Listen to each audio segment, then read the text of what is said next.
Hello everyone, welcome back to my YouTube channel algorithmic web. आज की इस video में हम मीट का यानी कि महाराजा अग्रसेन कॉलेज आईपीयू के कॉलेज का रिव्यू करने वाले हैं। इस वीडियो में मैं पूरा रिव्यू तुम्हें दे दूंगी, तो तुम्हें कोई और वीडियो देखने की ज़रूरत नहीं पड़ेगी और जो भी तुम्हारे डाउट्स होंगे इस कॉलेज को लेकर वो बहुत ज़्यादा क्लियर हो जाएंगे, इस बात की मैं गारंटी देती हूँ। तो आज की इस वीडियो में हम देखने वाले हैं मेट के एडमिशन्स का क्या तरीका होता है, कट ऑफ कितनी जाती है, फीस कैसी है, कैंपस का हॉस्टल कैसा है, इसके प्लेसमेंट्स के बारे में और जितनी भी बातें तुम्हें इस पीडीएफ में मिलेंगी ये पूरी रिसर्च करके है from the official notices as well as the GGSIPU के खुद के रिकॉर्ड से एंड इंडिपेंडेंटली भी स्टूडेंट्स के एक्सपीरियंस से। तो ये जो तुम्हारा कॉलेज है मेट, ये स्टैब्लिश हुआ था 1999 में और ये जीजीएसआईपीयू द्वारा एफिलेटेड है। अगर लोकेशन की बात करें तो ये कॉलेज दिल्ली के अंदर है, रोहिणी इसकी लोकेशन है and this is a private kind of institute. इतना समझ आ गया? तो अब हम आगे बढ़ते हैं। तो यहाँ पर अगर बात करें रिकॉर्ड्स की, तो ओवरऑल इसका जो स्कोर है, मैं अगर खुद से स्कोर दूँ या जो भी है तो मैं इसको 71 आउट ऑफ 100 स्कोर दूंगी। अगर एकेडमिक्स की बात करें तो इसमें जीजीएसआईपीयू का खुद का करिकुलम चलता है, ठीक है। प्लेसमेंट्स काफ़ी अच्छे माने जाते हैं। अगर आईपीयू के कॉलेजेस में देखा जाए तो आईपीयू के कॉलेजेस में गवर्नमेंट वाले हटा दें, उसके बाद जो टॉप का कॉलेज होता है वो हमारा मेट होता है एंड रिटर्न ऑफ इन्वेस्टमेंट भी इसकी अच्छी होती है। लाइक अगर प्राइवेट कॉलेजेस देख रहे हो तो आईपीयू के कॉलेजेस में फ़ीस बहुत कम होती है, तो उस हिसाब से कम फीस में तुम्हें ज़्यादा प्लेसमेंट मिलेगा, तो रिटर्न ऑफ इन्वेस्टमेंट इसकी अच्छी खासी होती है। कॉलेज पुराना है पर इंफ्रास्ट्रक्चर काफ़ी अच्छा है एंड लोकेशन तो ये मेन दिल्ली में, मतलब अच्छी खासी लोकेशन इसकी है। कैंपस लाइफ भी अच्छी है, फैकल्टी बहुत ज़्यादा एजुकेटेड है और हॉस्टल इसके अंदर होता है। देन कोडिंग कल्चर बहुत है इस कॉलेज में और फिर इंडस्ट्री एक्सपोजर बहुत मिलता है। तो अब अगर देखें कि मेट चल कैसे रहा है, मेट क्या है पूरी इसका वो, तो मेट के फुल फॉर्म है Maharaja Agrasen institute of technology और ये एक प्राइवेट कॉलेज है। तो ये जीजीएसआईपीयू द्वारा एफिलेटेड है, ये हमें सबको पता है। अब इसका जो भी इंजीनियरिंग रिलेटेड प्रोग्राम्स होते हैं वो एनबीए एक्रेडिटेड होते हैं। जितनी भी तुम्हें डिग्री मिलेगी वो हर जगह वैलिड होगी, तुम गेट के एग्जाम दे सकते हो इससे। तो ऐसा कोई वो नहीं है कि डिग्री की दिक्कत होगी, कॉलेज अच्छा नहीं है, ऐसा कुछ भी नहीं है। बहुत बढ़िया कॉलेज है, एआईसीटीई द्वारा अप्रूव्ड है। और अगर तुम एनआईआरएफ रैंकिंग की बात करो तो इसकी एनआईआरएफ रैंकिंग 201 से 300 के बीच में पड़ती है, ठीक है। लोकेशन की एग्जैक्ट बात करें तो इसकी लोकेशन सेक्टर 22 रोहिणी है। नियरेस्ट मेट्रो स्टेशन इसका रिठाला पड़ता है, ओके। अब आगे हम देख लेते हैं रोहिणी सेक्टर 22 तुम कैसे इस कॉलेज तक पहुंच सकते हो, क्या तरीका है इसका। अगर तुम रेलवे स्टेशन की बात करो तो सबसे जो पास रेलवे स्टेशन पड़ता है वो नागलोई रेलवे स्टेशन पड़ता है। मेट्रो स्टेशन की बात करें तो रिठाला, मैंने तुम्हें बताया Rithala metro station the nearest one, ये सबसे पास पड़ता है, ठीक है। तो तुम अगर रेलवे स्टेशन की बात करो तो तुम अगर न्यू दिल्ली रेलवे स्टेशन से आना चाहो तो वहाँ से न्यू दिल्ली रेलवे स्टेशन से तुम मेट्रो लोगे, येलो से रेड की तरफ रिठाला की मेट्रो लोगे एंड देन ऑटो लोगे। आनंद विहार से अगर आओ तो मेट्रो लेके देन इंटरचेंज करो और ऑटो लो। तुम कश्मीरी गेट से भी पहुँच सकते हो, रेड लाइन लेके रिठाला आईजे एयरपोर्ट से पहुँचना है। तो ये सारा तो सब चीज़ें मेट्रो के आसपास ही है, तो तुम इधर से अपनी कनेक्टिविटीज़ देख सकते हो कैसे क्या है एंड तुम जा सकते हो। अगर तुम फरीदाबाद से जाना चाहो तो मैं खुद फरीदाबाद के पास रहती हूँ, तो मैं यहाँ से वॉयलेट लाइन लेती हूँ, देन वहाँ से तुम येलो या फिर रेड ले सकते हो, ठीक है। वॉयलेट से तुम डायरेक्ट कश्मीरी गेट से रेड लाइन के लिए चेंज कर सकते हो। तो ये तुम्हारा पूरा जाने का तरीका हो गया, ठीक है। अब अगर हम बात करें कि इसके कैंपस में है क्या, तो यहाँ पर ओवरऑल बात करें तो देखो जो मेट है ना उसकी क्लासरूम्स बहुत अच्छी हैं, ठीक है। देन कंप्यूटर लैब्स वगैरह काफ़ी अच्छे हैं, सारे कंप्यूटर्स चलते हैं। और मेन जो कॉलेज है वो तुम्हारा इंजीनियरिंग कॉलेज है, तो यहाँ पर इंजीनियरिंग के अकॉर्डिंग यहाँ पर लैब्स वगैरह सारे होते हैं। और आईपीयू के अंदर जितने भी तुम्हारे सब्जेक्ट्स होंगे जो भी आता है सबका वो प्रैक्टिकल करवाने पर ज़्यादा ध्यान देते हैं। तो हर जगह अगर केमिस्ट्री तुम्हारा सब्जेक्ट आ रहा है, आगे चल के आएगा तुम्हारे फर्स्ट ईयर में, तो उन सब के लिए लैब्स वगैरह होती है। ऐसा नहीं है कि हाँ बस नाम का सब्जेक्ट है, लैब्स होंगे, प्रॉपर प्रैक्टिकल्स होंगे, खुद के सेंट्रल लाइब्रेरीज होती है, वहाँ पर जाके तुम बुक्स ले सकते हो। क्योंकि देखो इंजीनियरिंग के बुक्स बच्चे ज़्यादातर परचेज नहीं करते, क्योंकि 6 महीने बाद देन अगेन चेंज हो जाती है। 6 महीने का तुम्हारा एक सेमेस्टर होता है, तो यहाँ से तुम सेंट्रल लाइब्रेरी से बुक्स अपनी ले सकते हो, पढ़ सकते हो। देन ऑडिटोरियम्स है, सेमिनार हॉल है, कैफेटेरियाज हैं, कैंटीन्स हैं। तो हम खुद गए थे मेट में, तो कैंटीन्स वगैरह सही हैं इसकी, ठीक है। स्पोर्ट्स फैसिलिटीज़ काफ़ी होती हैं और स्पोर्ट्स फैसिलिटीज़ हर आईपीयू के कॉलेज में बहुत अच्छी है। इनके खुद के कॉम्पिटिशन्स होते हैं, देन मेन जीजीएसआईपीयू में जाकर कॉम्पिटिशन्स होते हैं। वाईफाई इनेबल्ड तुम्हारा कैंपस है, तो पूरे कैंपस के अंदर तुम्हें वाईफाई देखने को मिलेगा, क्योंकि यहाँ पर इनके हॉस्टल्स वगैरह भी होते हैं। देन पार्किंग है कॉलेज के अंदर, वॉशरूम्स वगैरह है, कॉमन एरिया काफ़ी क्लीन रहता है, और मेडिकल फैसिलिटीज़ भी ये प्रोवाइड करते हैं। So it is based on student reports की क्या क्या एक्सपीरियंसेस है, कि वॉशरूम्स वगैरह हाइजीन एवरेज है इसकी, देन वाईफाई कवरेज गुड है, क्लासरूम्स अच्छे हैं, कंप्यूटर लैब्स अच्छे हैं, ये सब।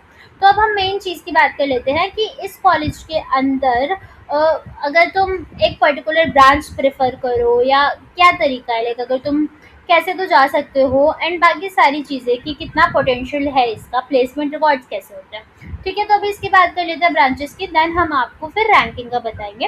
तो देखो, इस कॉलेजेस के अंदर तुम्हें कौन कौन सी ब्रांचेस देखने को मिलेंगी। सबसे पहले मेन इंपॉर्टेंट, मोस्ट इंपॉर्टेंट जो बच्चों को चाहिए होता है वो होता है CSE। ठीक है, अब ये तो तरीका समझ लेना कि अगर मेट के अंदर तुम्हें जाना है तो उसके लिए तुम्हें जेई मेन का एग्जाम देना पड़ेगा। जेई मेन्स के एग्जाम में तुम अपियर होगे तभी तुम बीटेक कर सकते हो इस कॉलेज से। ठीक है, और देन जेई मेन का एग्जाम देने के बाद तुम्हें जीजीएस आईपीयू काउंसलिंग में जाना होता है। तो सबसे पहले जो लोग प्रेफर करते हैं वो होती है सीएससी ब्रांचेस। अब ऐसा क्यों होता है, क्योंकि कोडिंग पोटेंशियल बहुत हाई है। सीएससी के अंदर क्या होता है कि आगे चल के तुमने CSC as a core subject ले लिया, फिर तुम एआईएमएल में जा सकते हो, कुछ भी कर सकते हो, स्विच कर सकते हो, ये सारी चीज़ें होती है। Software engineering, web development, app development, बहुत सारे ऑप्शन हमारे सामने खुल जाते हैं।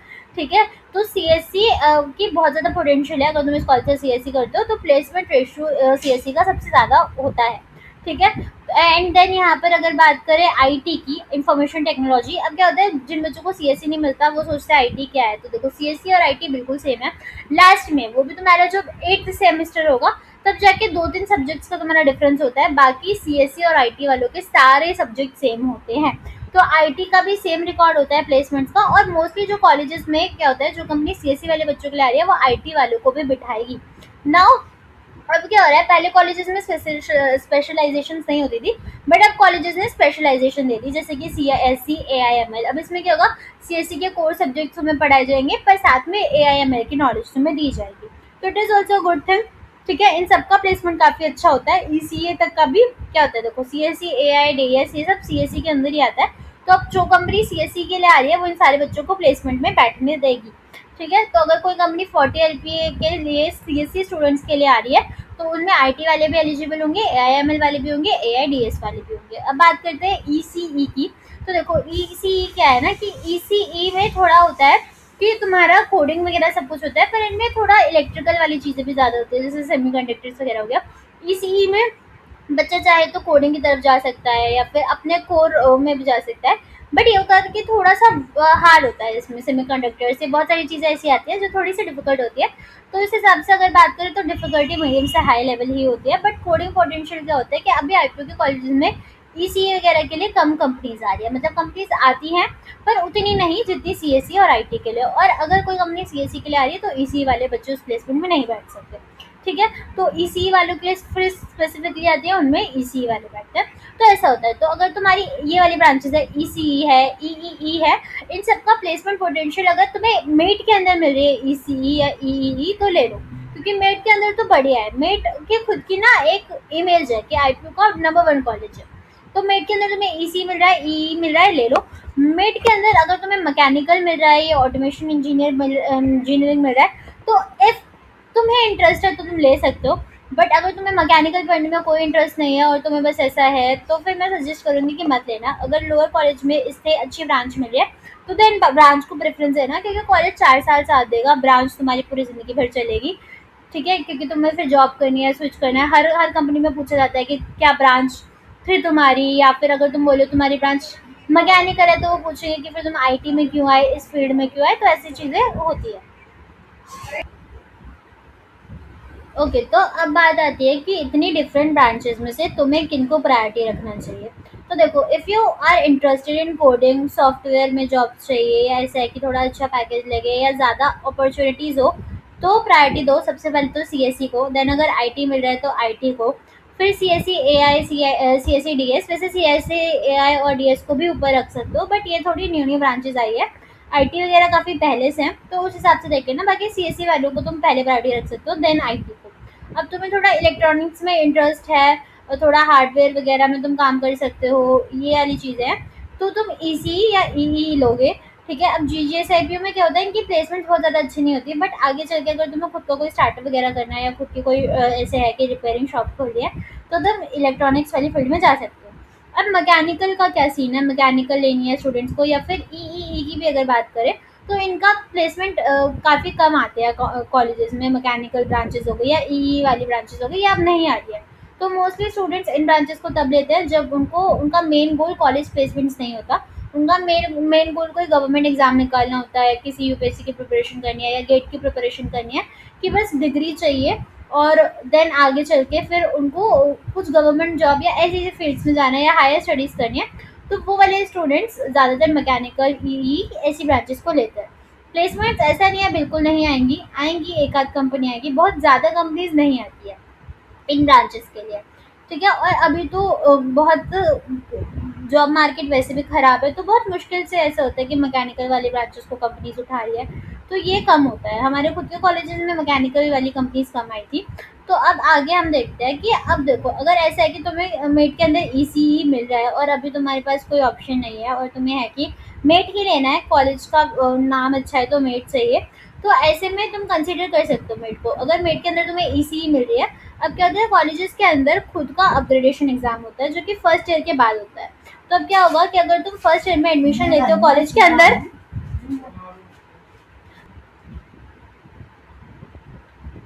तो फर्स्ट ईयर में ब्रांच अपग्रेडेशन होती है। अब इसके लिए क्या होता है, कुछ क्राइटेरियाज होते हैं। अब ब्रांच अपग्रेडेशन तब होती है जब इनके पास वेकेंट सीट्स खाली बच जाती हैं, तो ब्रांच अपग्रेडेशन होती है। यानी कि स्पॉट राउंड के बाद भी कुछ बच्चे विड्रॉ कर लेते हैं और उन पे सीट्स खाली बच जाती है।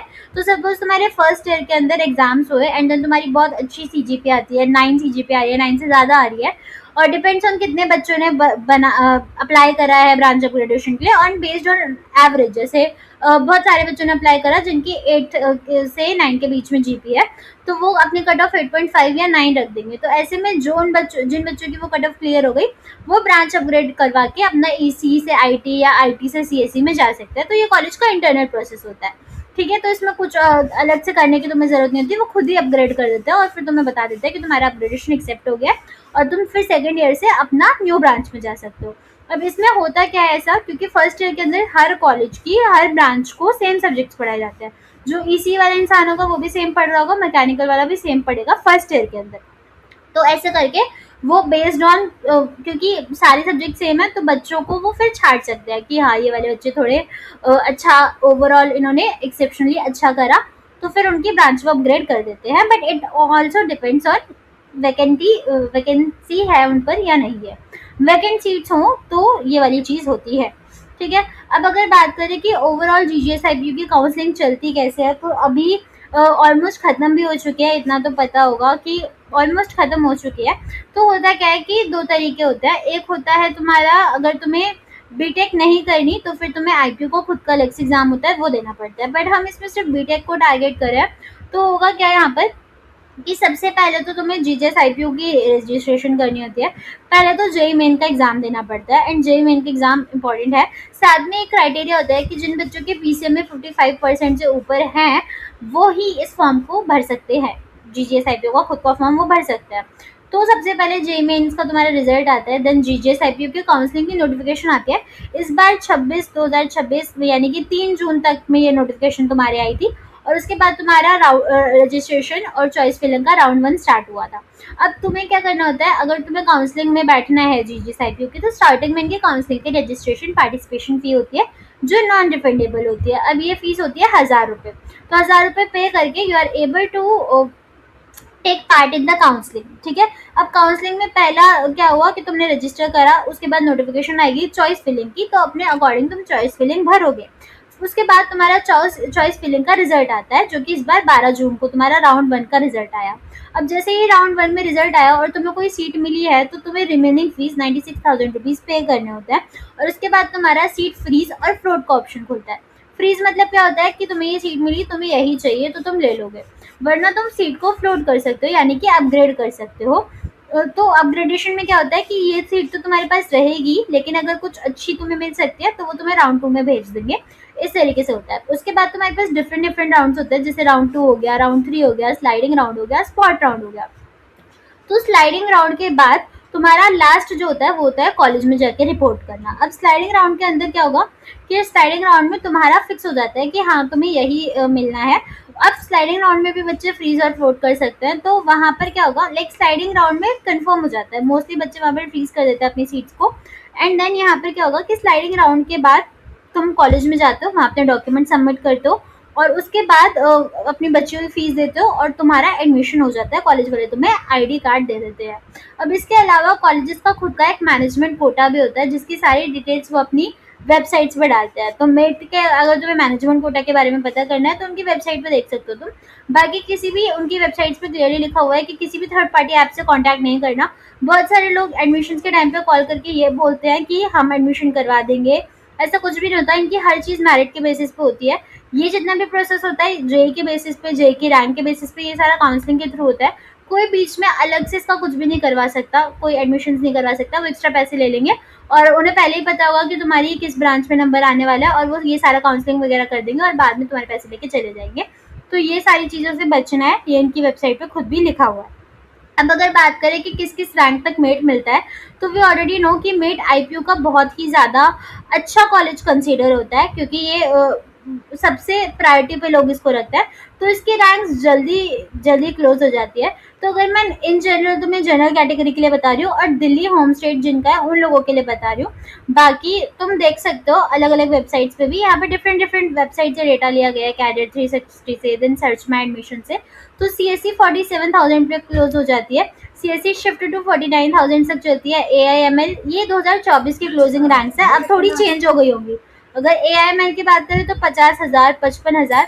तो अगर ओवरऑल बात करें तो अगर तुम्हारी जो रैंक है वो 50,000, 55,000 इन सबसे कम है, तो डेफिनेटली तुम्हें ये कॉलेज मिल सकता है। 2025 की अभी मैंने स्टडी नहीं की, 2024 तक का ये तो हमारे पास ओवरऑल डेटा है। तो अगर बात करें कि रैंक्स की, तो इन रैंक्स पर अगर तुम आ रहे हो 45,000 से तुम्हारी रैंक कम है, तो डेफिनेटली तुम्हें मेट मिल जाएगा। ओके, अब मेट की ओवरऑल फीस की बात कर लेते हैं, एक्चुअल कॉस्ट की बात कर लेते हैं। तो देखो अप्रॉक्स जितने भी आईपीयू के कॉलेजेस हैं सबकी फीस 1,80,000 से लेकर 2 लाख के बीच में जाती है पर ईयर की। ठीक है, पर ईयर की। तो ओवरऑल 7-8 लाख में हर बीटेक के कॉलेज के अंदर तुम्हारा एडमिशन हो जाता है। मतलब जितने भी बीटेक के कॉलेजेस है, आईपीयू के कॉलेजेस है, सारे आईपीयू के कॉलेजेस के अंदर इसी रेंज में फीस होती है। हर आईपीयू के कॉलेज, भले मेट हो, एचएमआर हो, एडीजीआईपीएस हो, सबकी फीस स्ट्रक्चर ऑलमोस्ट सेम होता है। जहाँ पर ट्यूशन फी तुम्हारी 1,55,000 होती है, देन यूनिवर्सिटी डेवलपमेंट फीस 20,000 होती है, एग्जामिनेशन फी 3,000, देन तुम्हारी सिक्योरिटी डिपॉजिट 5,000 से 10,000 होती है और ये तुम्हें एक ही बार देना होता है। और लास्ट में जब तुम पास आउट होते हो तो ये सिक्योरिटी डिपॉजिट तुम अपना वापस रिफंड ले सकते हो। बेसिकली सिक्योरिटी डिपॉजिट इस तरीके से होता है कि बच्चों ने अगर लैब में व्हीकल्स तोड़ दिए वगैरह वगैरह, तो ये तुम्हारी सिक्योरिटी डिपॉजिट से पैसे काट सकते हैं, ऑल्दो वो काटते नहीं है, बट ये सारी चीज़ें होती है और फिर लास्ट में 4th ईयर के बाद तुम ये पैसा वापस ले सकते हो। तो अगर ओवरऑल बात करें तो 1,80,000 से लेकर 2 लाख के बीच में पर ईयर तुम्हारी फीस होती है। तो ऑल ओवर 7,50,000 से लेकर 8 लाख के बीच 4 साल तुम्हारी बीटेक का टोटल कॉस्ट आता है। एंड इसमें हॉस्टल कॉस्ट इंक्लूड नहीं है ऑब्वियसली। ठीक है, अब अगर यहाँ पर बात करें कि लिविंग कॉस्ट, हॉस्टल वगैरह, तो हॉस्टल की अगर तुम्हें फीस देखनी है तो मैं हॉस्टल की बात अगर मैं करूँ तो हॉस्टल का टोटल कॉस्ट तुम्हारा 1 लाख से 2 लाख हॉस्टल का पड़ता है। ठीक है, अब यहाँ पर इनके अंदर जो रूम्स होते हैं वो single, double, multi seater, AC, non AC, इन सब चीज़ों पर डिपेंड करता है। देन यहाँ पर इनके खुद के फूड और मेस वाली चीज़ें होती है। ठीक है, तो अब यहाँ पर फूड की बात करें तो वेजिटेरियन ऑप्शंस भी होते हैं और रोटेटिंग मेन्यू होता है, ऐसा कुछ फिक्स नहीं होता। अगर बात करें पीजीज की, जिन बच्चों को पीजी में रहना पसंद है, तो यहाँ पर क्या होगा कि पीजीज आसपास, क्योंकि लोकेशन अच्छी है तो आसपास पीजीज मिल जाते हैं, शेयर्ड रूम्स मिल जाते हैं, जहाँ पर तुम्हारा 8,000 से 14,000 के बीच का किराया आता है। ठीक है, एंड एरिया तो ये है कि Rohini is actually good area, तो यहाँ पर आसपास पीजीज मिल जाते हैं। मेड के खुद के ऑन कैंपस हॉस्टल ब्लॉक्स है, वेरियस फॉर लड़कियों के लिए, लड़कों के लिए। तो ये सारी चीज़ें आई होप तुम्हें समझ आ गई होंगी। अगर डेली हॉस्टल के बजट का बात करें, अगर तुम्हारे खाने का देखें, ट्रैवल का देखें, तो तुम 3,000 4,000 एक्स्ट्रा मान के चल सकते हो। अगर तुम्हें बहुत ज़्यादा से घूमने का शौक है तो तुम्हारा 7,000 पर महीने का खाने का, घूमने का, ये सारा खर्चा अलग से आएगा, तो इसको कंसीडर कर लेना। अब क्लासेस की बात करें तो क्लासेस काफ़ी अच्छी है, मैंने पहले भी बताया, वाईफाई इनेबल्ड कैंपस है और जितनी भी फैकल्टीज़ होती है वो सारी एक्सपीरियंस होती है। ठीक है, अगर करिकुलम की बात करें तो जितना भी आईपीयू के अंदर सिलेबस है, जितना सारा सिलेबस है वो मेन यूनिवर्सिटी यूएसआईसीटी से बनकर आता है। तो आईपीयू के अंदर जितने भी कॉलेजेस है, मेट होगा, एमएसआईटी होगा, एडीजीआईपीएस होगा या एचएमआर होगा, सबके अंदर सेम सिलेबस चलता है। तो सब वही पढ़ रहे होंगे। अगर कोई मेट का बच्चा सीएससी में जो पढ़ रहा है, एमएसआईटी का बच्चा सीएससी में सेम चीज़ पढ़ रहा होगा, सेम एग्जाम्स होंगे। और ऑल्दो तुम मेट के हो तो तुम्हारे सेंटर्स पढ़ते हैं, तुम्हारा सेंटर आईपीयू के किसी भी कॉलेज में पढ़ सकता है एग्जाम्स के लिए, फिर तुम्हें वहाँ पर जाना होता है एंड सेमेस्टर्स के लिए, और तुम्हारी सारी कॉपीज बाहर चेक होती है। तो it's more like a board thing. तो जितना भी सिलेबस है वो सारा गवर्नमेंट द्वारा अप्रूव्ड है, क्योंकि ये स्टेट यूनिवर्सिटी है और जीजीएस आईपीयू के मेन कैंपस से तुम्हारा पूरा सिलेबस बन के आता है। ऑल्दो इसमें एग्जाम्स में अच्छे से कर लेना, क्योंकि कॉपीज बाहर चेक होती है, जीजीएस आईपीयू के मेन कैंपस पे यूनिवर्सिटी में चेक होती है। तो अगर तुमने कुछ भी गड़बड़ कर दिया और सोचा कॉलेज ही तो है, तो कॉलेज वाले फेल कर देंगे और बहुत बच्चों की बैक आती है। अब तक मेरे 4th ईयर तक बच्चे आ रहे हैं कॉलेज में अपनी बैक क्लियर करवाने के लिए, और कॉलेज वाले कुछ कर भी नहीं पा रहे, क्योंकि ये सब यूनिवर्सिटी के हाथ में होता है, तो उनकी डिग्री नहीं मिल रही और दिक्कत हो रही है। तो ध्यान रखना, एक मिनिमम 8 जीपीए मेंटेन करके रखना। कॉलेज के अंदर एक बहुत स्ट्रिक्ट ऑर्डर है आईपीयू का कि 75% अटेंडेंस कंपलसरी है। तो 75% मैनेज कर लेना, नहीं तो वो तुम्हें एग्जाम में बैठने नहीं देंगे एंड वो तुम्हारी बैक ही मानी जाएगी। तो ये वाली चीज़ें ध्यान रख लेना ध्यान से, कि ऐसा नहीं है कॉलेज है तो कॉलेज जा ही नहीं रहे, मौज मस्ती में जा रहे हो। 75% अटेंडेंस कंपलसरी होती है, और ये बोलने की बात नहीं होती, वो एग्जाम में नहीं बैठने देते। मेरे खुद के कॉलेज में बहुत सारे बच्चों को नहीं बैठने दिया था, उनकी बैक आ गई थी। तो ये चीज़ें होती हैं। फैकल्टी बहुत ज़्यादा अच्छी होती है, यहाँ पर बहुत ज़्यादा क्वालिफाइड होती है, बहुत सारी टीचर्स पीएचडी होल्डर्स भी होते हैं, असिस्टेंट प्रोफेसर्स होते हैं, प्रोफेसर्स होते हैं। तो ये वाली चीज़ होती है। तो अगर मेट की प्लेसमेंट्स की बात करें, जो कि बहुत ज़्यादा इंपॉर्टेंट है, तो मेट का अगर बात करें तो इनका जो हाईएस्ट पैकेज इन्होंने मेंशन करा है वो 64 लाख से लेकर 1.3 करोड़ के बीच में होता है। अभी जो प्लेसमेंट होता है, इनमें कुछ प्लेसमेंट्स ऑन कैंपस होते हैं, यानी कि जेन्युइनली कॉलेज के अंदर कंपनी आई थी और बच्चों को कॉलेज के थ्रू प्लेसमेंट हुआ। लेकिन बहुत ज़्यादा प्लेसमेंट्स इनके ऑफ कैंपस होते हैं, यानी कि बच्चे ने खुद से अप्लाई करा और खुद से इंटरव्यू देने गया, उसमें कॉलेज का कोई हाथ नहीं था। बट क्योंकि वो स्टूडेंट उस कॉलेज में पढ़ता है, तो कॉलेज वाले उसको अपना ही प्लेसमेंट कंसिडर करके शो कर देते हैं। ठीक है, तो इस चीज़ से ध्यान रखना कि बहुत बार हाईएस्ट पैकेज कुछ दिखाते हैं, पर वो कंपनी एक्चुअली में कॉलेज में नहीं आती, वो बच्चे खुद से अपनी मेहनत से करते हैं। उसके बाद अगर मीडियन पैकेज की बात करें, यानी कि एवरेज जो इस कॉलेज में पढ़ता है उसकी इतनी रेंज में प्लेसमेंट लग सकती है। तो उसकी बात करें तो इनका एवरेज 6 से 8 एलपीए के बीच में है। और अगर प्लेसमेंट्स की बात करें तो 2025 के अराउंड 1000 स्टूडेंट्स को ऑफर मिला था। एंड यहाँ पर 90+ रिपोर्टेड रिक्रूटर्स विजिट करते हैं, यानी कि ज़्यादातर विजिट करते हैं। ठीक है, और ऑन कैंपस ऑफर्स इनको 500+ आए थे, ऐसा इनका रिकॉर्ड है। ठीक है, अब अगर इनकी कंपनीज की बात करें जो इन्होंने लिस्ट करी हुई है कि ये कंपनी ज़्यादातर कॉलेज कैंपस में आती है, उनमें से है Microsoft, Adobe, Amazon, Google, Salesforce. तो ये सारी एटलेशियन, ये सारी कंपनीज आती है। देन सर्विस बेस्ड कंपनीज जैसे Infosys, TCS, Wipro, Accenture, Cognizant, Capgemini, HCL, IBM, Oracle, Deloitte, ये सारी कंपनीज भी इन्होंने लिस्ट करी हुई है कि इन्फोसिस में आती थी, आएंगी, ऐसे करके। ठीक है, उसके बाद कुछ स्टार्टअप कंपनीज जैसे कि फिनटेक या स्टार्टअप कंपनीज की बात करें, पार्क प्लस, देन क्रेड, जेटा, ये सब भी आती है। उसके बाद अगर पैकेज की बात करें तो देखो बहुत सारे स्टूडेंट्स ऐसे होंगे अगर जो फर्स्ट ईयर से सीरियस है, अच्छे से डीएसए कर रहे हैं, अच्छे प्रोजेक्ट्स बनाए हैं, ये सारी चीज़ें, तो उनका पैकेज काफ़ी अच्छा लग सकता है। और बहुत अच्छी अपॉर्चुनिटी मेड प्रोवाइड करता है, क्योंकि इसमें बहुत अच्छी पैकेजेस देने वाली कंपनीज जेन्युइनली आती है। ठीक है, तो ये वाली चीज़ है कि फर्स्ट ईयर से थोड़ा मेहनत करना, क्योंकि बच्चे 3rd ईयर में फिर जागते हैं कि उन्हें कोडिंग करनी है, उतने में कंपनीज आ रही होती है और वो इंटरव्यू में बैठ ही नहीं पाते, क्योंकि स्टार्टिंग में जो कोडिंग राउंड होता है उनको क्लियर नहीं कर पाते। तो स्टार्टिंग में अपना डीएसए वगैरह क्लियर रखोगे तो देयर बहुत ज़्यादा चांसेस कि तुम्हें एक अच्छा प्लेसमेंट पैकेज मिल सकता है। ठीक है, उसके बाद अगर बात कर लेते हैं कि क्लासरूम के अलावा इंटर्नशिप्स वगैरह का क्या तरीका है, तो यहाँ पर देखो ये जो कंपनी है इसकी प्लेसमेंट सेल काफ़ी एक्टिव रहती है। ठीक है, उसके बाद एक चीज़ ध्यान रखनी है कि अच्छी खासी सोसाइटीज़ कॉलेज के अंदर ज्वाइन कर लेनी है। ठीक है, जैसे कि तुम्हारी कोडिंग सोसाइटीज़ होती है, कोड शेफ हो गई, गिग्स फॉर गिग्स हो गई, ऐसे करके डिफरेंट सोसाइटीज़ होती है जहाँ पर कोडिंग वगैरह वो सिखाते हैं, तो वो ज्वाइन कर लेनी है। और बाकी अपने हैकाथॉन्स वगैरह में पार्टिसिपेट करते रहो। तो ये वाली चीज़ है। अब अगर ओवरऑल मैं सारे कॉलेजेस का से कंपेयर करूँ मेट को, तो मैंने पहले ही बोल दिया दैट मेट तो सबसे ऊपर है, ठीक है। तो सबसे पहले मेट की बात करें तो मेट की लोकेशन रोहिणीपत है, देन एमएसआईटी तुम्हारा जनकपुरी के पास आता है, देन तुम्हारा विप्स पीतमपुरा के आसपास होता है, यूएसआईसीटी तुम्हारा मेन कैंपस है जो कि तुम्हारा द्वारका के अंदर है।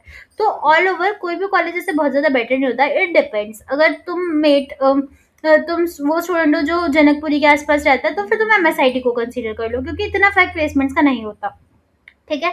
लेकिन बहुत सारे अब कुछ ऐसे क्वेश्चंस हैं जो लोग पूछते हैं, जैसे मेट का आईटी लेना है या एमएसआईटी का ईसीई लेना है, या फिर मेट का ईसीई लेना है या एमएसआईटी का आईटी लेना है। तो पहली चीज़ तो ये तुम पर डिपेंड करता है कि तुम्हें क्या पढ़ना है या तुम्हारा इंटरेस्ट किस में है। बाकी मैं हमेशा बोलूँगी कि ब्रांच को थोड़ी ज़्यादा प्रेफरेंस दो एज़ कम्पेयर टू कॉलेज, ठीक है।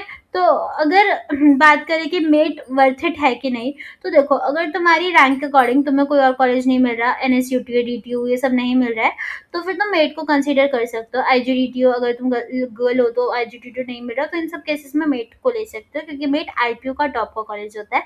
वरना अगर मेट से बेटर तुम्हें यूएसआईसीटी मिल रहा है तो उन सबको कंसीडर करो, क्योंकि यूएसआईसीटी ही आईपीयू है, यूएसआईसीटी ही मेन कैंपस है और उसी के अंदर बाकी सारी चीज़ें होती है, और यूएसआईसीटी का प्लेसमेंट वगैरह बहुत अच्छा है। तो अगर ऐसा है कि यूएसआईसीटी के अंदर आईटी मिल रही है या एआईएमएल मिल रहा है एंड देन मेट के अंदर सीएससी मिल रहा है, तो किसको प्रेफर करें, तो फिर यूएसआईसीटी के आईटी को प्रेफर कर लो। तो ये सारी चीज़ें, अब बहुत सारी चीज़ें जो क्लियर करेंगे कि ये मैंने पहले भी बताया था कि ऐसा नहीं है कि अगर तुम मेट के अंदर जाओगे तो हर किसी को 40 एलपीए मिल जाएगा। बहुत सारे रिकॉर्ड्स उनमें ऑन कैंपस होते हैं और बहुत सारे ऑफ कैंपस होते हैं जहाँ पर बच्चे खुद से मेहनत करते हैं। और फिर ये वाली चीज़ है कि स्टार्टिंग से मेहनत करो, ठीक है। ऐसा भी होता है कि मेट में पढ़ के भी बच्चे बेरोजगार हो जाते हैं, क्योंकि वो 4th ईयर तक मजे में रहता है और फिर आंखें खुलती है और कंपनी में इंटरव्यू क्रैक ही नहीं कर पाते, ठीक है। अब दूसरी चीज़ है कि हाँ मेट के अंदर हॉस्टल है, पर पहले तो हॉस्टल के अंदर लिमिट होती है। तो ऐसा नहीं है कि तुम्हें हॉस्टल मिल ही जाएगा, ज़्यादातर first come first serve basis पर होता है। तो जब भी तुम्हें कॉलेज मिले उसी वक्त देख लो अपने फॉर्म्स क्या क्या है, अप्लाई कर दो हॉस्टल्स के लिए, ठीक है। मैंने जैसे कि बोला कि नियरेस्ट मेट्रो 5 मिनट के वॉक पर है, तो ऐसा नहीं है, मतलब ऑटोज वगैरह लेने पड़ते हैं। ऑल्सो बहुत लोग ये मिथ फैलाते हैं कि कॉलेज अच्छा होना चाहिए, वो मैटर करता है, बट मैंने पहले भी बोला कि ब्रांच को प्रेफरेंस देनी चाहिए, क्योंकि कॉलेज तुम्हारा 4 साल तक चलने वाला है और ब्रांच फिर आगे पूरी जिंदगी लोग पूछेंगे कि क्या ब्रांच है, ठीक है। उसके बाद मैनेजमेंट कोटा से लोग बोलते हैं कि मैनेजमेंट कोटा क्या गारंटी देता है कोई ब्रांच को, इफ़ यू वांट, मतलब मैनेजमेंट कोटा में ऐसा नहीं होता कि तुम्हें सीएससी चाहिए, अब तुम्हारे बोर्ड में 60% आए और तुम्हें सीएससी चाहिए और तुम मैनेजमेंट कोटा में गए और उन्होंने दे दिया, तो ऐसा नहीं होता। मैनेजमेंट कोटा के अंदर भी तुम्हारी 12th बेसिस पे उनकी एक कट ऑफ होती है, मेरिट होती है। तो यहाँ पर ऐसा डायरेक्ट नहीं होता कि तुम पैसा फेंको और एडमिशन ले लो, हर चीज़ की एक कट ऑफ होती है, ठीक है। उसके बाद ये सारी चीज़ें ही है बेसिक सी, और फी में ज़्यादा फर्क नहीं होता, ठीक है। तो ये एक मिथ है कि अगर तुम्हें मेट मिल रहा है तो मेट तो अच्छा कॉलेज है तो ज़्यादा चार्ज करेगा, देन बीपीआईटी कम चार्ज करेगा, ऐसा नहीं होता। आईपीयू के हर कॉलेज की सेम फीस होती है। एंड कट ऑफ की बात करें तो कट ऑफ में ऑब्वियसली फर्क पड़ता है, मेट आईपीयू के अंदर टॉप का कॉलेज होता है तो इसकी कट ऑफ ज़्यादा होती है, ठीक है, देन एमएसआईटी की होती है, तो ऐसा फर्क तो होता ही है। तो ये सारी चीज़ें आई होप तुम्हें समझ आ गई होंगी। तो अब देयर आर सम क्वेश्चंस जो कि स्टूडेंट्स पूछते हैं कि क्या मेट सीएससी के लिए बेटर है, तो obviously it is a good choice. MET 2026 में वर्थ इट है कि नहीं, तो आईपीयू का अगेन टॉप कॉलेज है। अब कुछ लोग पूछते हैं कि मेट प्राइवेट है कि गवर्नमेंट है, तो मेट खुद से प्राइवेट कॉलेज है, लेकिन जो तुम्हारी डिग्री मिलती है जीजीएस आईपीयू की, वो एक गवर्नमेंट डिग्री है, तो it's more like a state college, ठीक है। तो मेट जीजीएस आईपीयू के अंडर है। अब कौन सी रैंक तक तुम्हें सीएससी मिलता है ये मैंने ऑलरेडी बता दिया, बट इट डिपेंड्स। अगर तुम आउटसाइड दिल्ली वाले स्टूडेंट हो तो तुम्हें और दिक्कत होती है, क्योंकि आउटसाइड दिल्ली वालों की रैंक और ज़्यादा जाती है। अगर जिन लोगों का होम स्टेट दिल्ली है उनकी 30,000 या 40,000 पे बंद हो रही है, तो आउटसाइड वालों की 20,000 पे क्लोज हो जाएगी। अब हॉस्टल्स अवेलेबल है, हाँ है, सेपरेट बॉयज़ और गर्ल्स हॉस्टल है कॉलेज में, बट ये दिक्कत है कि तुम्हें first come first service basis पे जाना पड़ेगा, वरना पीजी में जाओ। टोटल 4 ईयर का कॉस्ट मैंने तुम्हें बता ही दिया, 1 साल का 2 लाख के करीब होता है। प्लेसमेंट अच्छी खासी है, अटेंडेंस बहुत स्ट्रिक्ट है, क्योंकि ये कॉलेज का नहीं यूनिवर्सिटी का ऑर्डर आता है। क्या तुम 1 साल के बाद ब्रांच अपग्रेड कर सकते हो, तो कर सकते हो। मेड सेफ है, हाँ मेड सेफ है, हर जगह यहाँ पर कैंपस के अंदर भी वुमेन हेल्पलाइन नंबर्स होते हैं, और आईपीयू के हर कैंपस के अंदर एंटी रैगिंग का वो फॉर्म भरवाता है। अगर कोई बच्चा रैगिंग करता हुआ पकड़ा गया, किसी को बुली करता हुआ पकड़ा गया, तो तुरंत उसका एडमिशन कैंसिल हो सकता है। इतने स्ट्रिक्ट ऑर्डर्स यूनिवर्सिटी की तरफ से आए होते हैं। मेड के अंदर बहुत अच्छा कोडिंग कल्चर है, बहुत एनवायरनमेंट अच्छा है, बच्चे ज़्यादा स्ट्रिक्ट होते हैं अपनी पढ़ाई को लेके, तो तुम्हारे पे डिपेंड करता है कि तुम कैसे फ्रेंड सर्कल में रहते हो।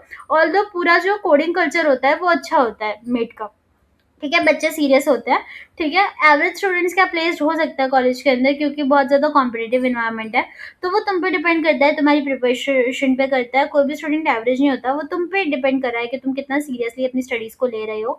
बाकी एक चीज़ ध्यान रखना कि कभी बैक मत लेके आना एग्जाम्स में, अगर फेल हो गए तो फिर प्लेसमेंट्स में बहुत जगह होता है कि कोई बैक वाला बच्चा नहीं चाहिए, ये सारी चीज़ों को ध्यान रखना। बाकी एक डिसेंट जीपीए 8.5 8.6 इतनी मेंटेन करके चलना। मेरे अभी यूट्यूब चैनल के अंदर मैं आईपीयू के सारे सब्जेक्ट्स को पढ़ाती रहती हूँ, तो तुम इसको भी सब्सक्राइब कर सकते हो। अभी थर्ड ईयर का कंटेंट बनाया हुआ है, फोर्थ का बनाया हुआ है, इस साल से फर्स्ट सेकंड का भी बनने लगेगा, तो सब्सक्राइब कर लेना, ठीक है। अब एक क्वेश्चन है कि ईसीए क्या मेट के अंदर वर्थ इट है, तो देख लो, अगर मैं बोलूँगी अगर एमएसआईटी के अंदर आईटी मिल रहा है तो एमएसआईटी के अंदर आईटी को प्रेफर करो अगेन, ठीक है। क्या मैकेनिकल वर्थ इट है मेट के अंदर मिल रही है तो अगर तुम्हें गेट देना है, तुम्हारा गोल हायर स्टडीज है, तो it is worth it for you, वरना रहने दो। मेट और एमएसआईटी में से मेट बेटर है, बीपीआईटी और मेट में से मेट बेटर है, हर जगह पर मेट बेटर है। देन एक क्वेश्चन आता है कि मैनेजमेंट कोटा का क्या प्रोसेस है, तो वो तुम इनके खुद की वेबसाइट पर जाके देखो, इनका कुछ फॉर्म्स भरने होते हैं, देन इनके मेरिट का कुछ सीन होता है, तो अभी चल रहे होंगे, तो एक बार चेक कर लेना मेट का मैनेजमेंट कोटा का क्या प्रोसेस है। क्या तुम बिना जेईई मेंस दिए इस कॉलेज के अंदर एडमिशन ले सकते हो, तो ऐसा नहीं होता, तुम बिना जेईई दिए नहीं एडमिशन ले सकते फॉर बीटेक, ठीक है। बीटेक के लिए तो नहीं एडमिशन ले सकते, अगर तुम्हें मैनेजमेंट कोटा के अंदर भी जाना है तो एटलीस्ट उसके लिए तुम्हें जेईई में अपीयर होना होता है, ठीक है। उसके बाद ये सारी चीज़ें मैंने तुम्हें बता दी, गर्ल्स के लिए सेफ है कॉलेज ऑल दो, तो ये सारी चीज़ें बता दी। अगर तुम्हें कोई भी डाउट हो इसके अलावा तो तुम मुझे कमेंट्स में पूछ सकते हो। And that's it for today, thank you so much for watching and all the very best. बढ़िया कॉलेज में जाओ और फिर अच्छे से placement low. Thank you so much for watching.